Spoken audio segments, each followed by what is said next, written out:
Welcome to Learning in Small Bites 06. This is an introduction to responding to applicants. In earlier videos, we created a shop assistant advert and people have applied for it. In this video, we will let applicants know the outcome. Click on Contracts and we see the open jobs that we have. So here is the shop assistant job. We extended the closing date into February. Before we go any further, let's have a very quick look at the legal framework that underpins contracts of employment in the UK. Click on the employment link. Here we have an information box that sets out some of the basics of contracts of employment. First, let me say that the document that successful applicants receive is actually a written statement of particulars. Ideally, it should be issued as soon as the decision to appoint is made. As you can see, the written statement must include things such as the names of the employer and the employee, the title of the job as well, whether the employment is permanent or temporary, the salary. There are a range of different things, and you can read this at your leisure if you like. If you are interested in the actual legislation, click on the Employment Rights Act link at the top of the information box. This takes you to the actual legislation, which you can see shows what makes up a written statement of particulars. Anyway, enough on legislation, back to the contracts page. Opening up the shop assistant job here, you can see we have 21 applicants. What I will show you next holds true irrespective of the number of applicants, be they 21 or 2100. Looking through the applicants, let's assume there has been a selection process and we have been told one person has been successful. We can click on that applicant's record and get up a window showing a copy of their application. The successful applicant is Jen, applicant 138. On the list of applicants, let's indicate that Jen has been successful by checking the Yes box.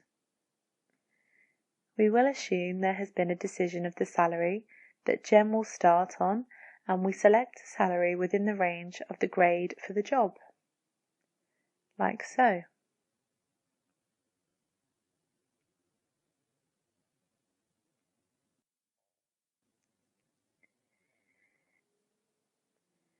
We then add a start date and we are done for now.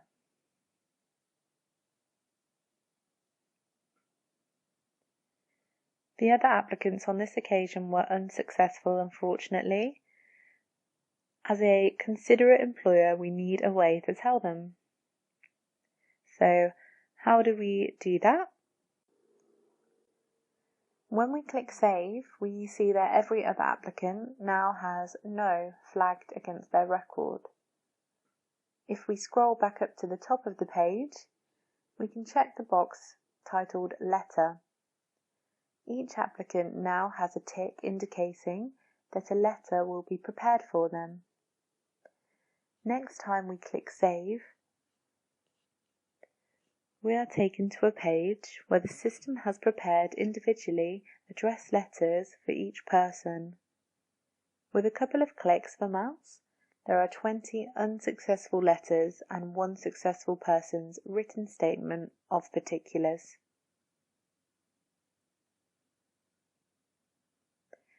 I hope you're seeing that this process would have been the same even if there were several hundred applicants. If this were a real system, then the next step could be to have the letters merge into emails.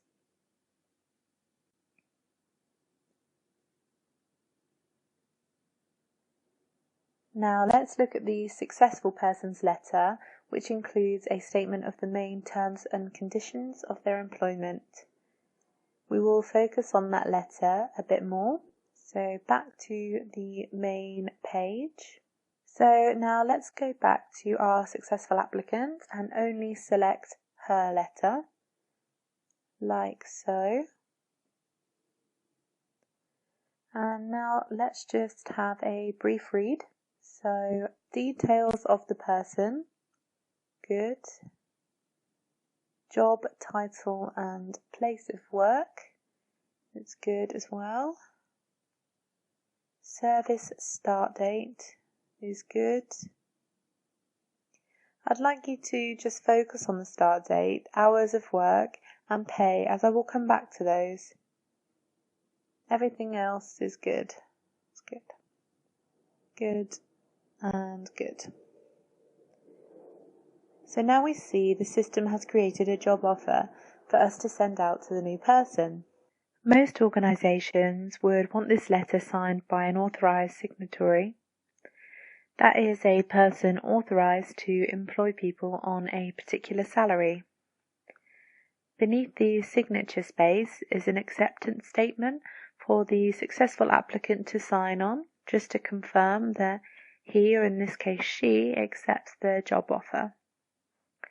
If you are new to this kind of thing, just take a moment to reflect on how the employment contract is formed by a process of offer and acceptance.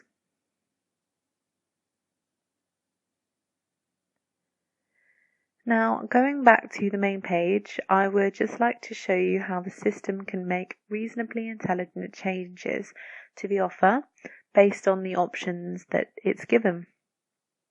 Let's pretend for a moment that Jen is only going to be appointed for a few months, so we put also an end date in. Let's also decide that she already has a few months previous service with the organisation, so we put her continuous service date in. And let's say she has decided she can only work 20 hours per week, like so. Now, when we run the letter, the system has adjusted it to recognise these sort of revised circumstances. Notice how the wording for the service dates has changed to indicate the continuous service and the end date of the employment as well. And also see sort of how the statement on the hours has changed to show that only 20 hours will be worked. This is half or 0.5 of the full-time hours for the job. That is 20 hours to be worked divided by the 40 hours that are available. So that is 0.5. And crucially, see how the pay is adjusted to reflect the fewer hours the person will do each week. I hope that this sort of helps show the intelligent changes and the calculations the system automatically adds to the letter.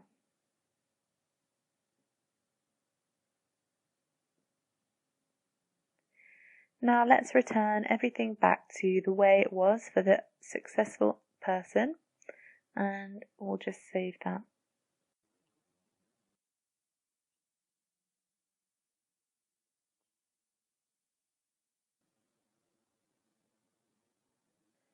We are done here in the back office. I will quickly get the name of an unsuccessful applicant. Here we go. Her name is Holly. Let's log out now and go to the vacancies page.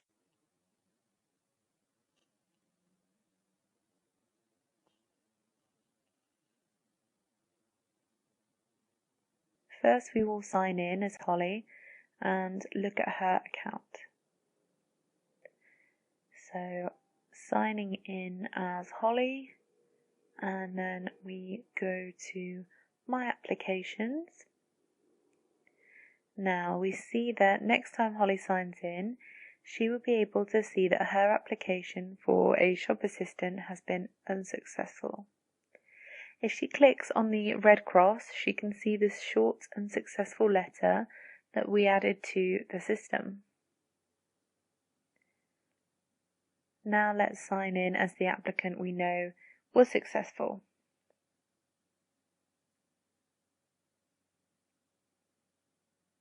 So we'll sign in as Jen, and then again we'll go to My Applications, For Jen, we see that she has a green tick against her shop assistant application. When she clicks on the tick, she can see a copy of the offer letter that we have prepared earlier, so she can read in advance what she is due to formally receive later. And with that, we are done here. I hope that in this short video I've shown you how the system allows the production of polite letters to applicants, sort of however many there are.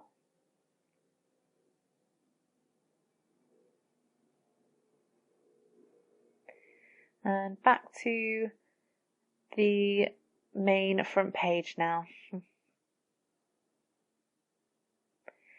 So we have completed our brief introduction to using systems technology in writing job specifications, placing adverts, the application form, and responding to applicants. I hope it was thought-provoking and gave you helpful ideas. That's the main thing. I think in the next video we will skip forward and go on to an introduction to reporting. So we can do something a little bit lighter. I'll also just show you some simple charts next time. So until then, goodbye. Thank you again for watching.